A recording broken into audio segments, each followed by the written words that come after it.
gabi, ako si Terence James B. Abella at ipapakita ko kung paano magluto ng panlasang Pinoy na adobong manok.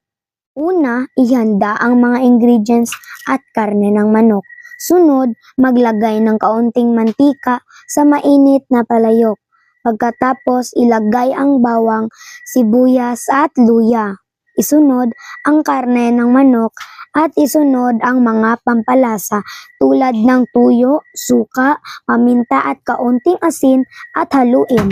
Pagkatapos, takpan ang palayok at hintayin maluto. Ang manok ay karaniwang kinikilala bilang ulam ng mga Pinoy. Halika at tikman natin!